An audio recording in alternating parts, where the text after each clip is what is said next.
لایحه جهانی فوتبال در مکتب در ولایت سوخت به انجام رسید. این اقدام تحت سرپرستی فدراسیون بین المللی فوتبال و با تشبث لیگ فوتبال کودکان و نورسان فدراسیون فوتبال تاجیکستان در همکاری با وزارت معارف و علم کشور و کمیته کار با جوانان و ورزش نزد حکومت جمهوری تاجیکستان راه اندازی گردید. در مجموع 2500 نفر کودکان و نورسان به بازی جلب شدند. 250 دسته در مرحله اول از 200 مؤسسه تحصیلات میانه عمومی 9 شهر و ناحیه ولایت در این لایحه فعالانه اشتراک نمودند.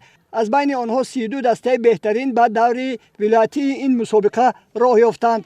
مرحله اول در داخل مکتب‌ها گذرانیده شده. مرحله دوم مسابقه در سطح شهر و ناحیه‌ها دایر گردید.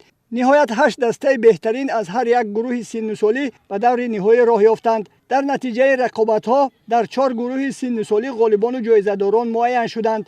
در بین فوتبال بازان 14 ساله دسته مؤسسه تحصیلات میانه عمومی رقم 36 ناحیه 8، تیم مؤسسه تحصیلات میانه عمومی رقم 1 ناحیه دیوشتیج و گیمنازیوم رقم 4 شهر خوجند صاحب 3 مقام فخری اول شدند. در بین خوانندگان 12 ساله دسته های گیمنازیوم رقم 5 ناحیه 8، گیمنازیوم رقم 4 شهر خوجند و لیسه رقم 5 شهر اسفره با گرفتن مقام های فخری مشرف گردیدند.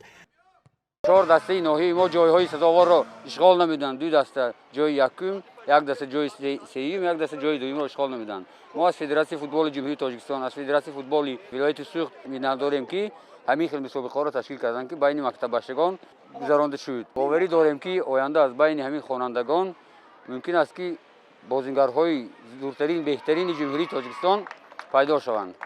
با فوتبال بازان دسته های مؤسسه تحصیلات میانه عمومی رقم 19 شهر اسفره، مؤسسه تحصیلات میانه عمومی رقم 4 ناحیه دیوشتیج و مؤسسه تحصیلات میانه عمومی رقم 20 ناحیه 8 در بین خوانندگان 10 ساله گرفتن جایهای نمایان میسر گردید. در بین فوتبال بازان 8 ساله دسته گیمنازیوم گیوت شهر خوجند صاحب جای یکم گشت. تیم مؤسسه تحصیلات میانه عمومی رقم 36 ناحیه 8 صاحب مقام دوم و دسته مؤسسه تحصیلات میانه عمومی رقم 43 ناحیه 8 صاحب مقام سوم شدند. در مسابقه ها نمایندگان شهر و ناحیه های خوجند، استرافشان، اسفره، دیوشتیج، اشت، ظفرآباد، بابا جان غفوروف، بوستان و گلستان مهارت بلند نشان دادند. هدف اساسی این برنامه رشد فوتبال عمومی، ترغیب طرز حیات سالم و دریافت استعدادهای نو فوتبال تاجیکستان بود. غالبان و جایزه‌داران مسابقه با مدال افتخارنامه و تحفه‌های خاطروی لیگ فوتبال کودکان و نورسان فدراسیون فوتبال کشور سرفراز گردانیده شدند.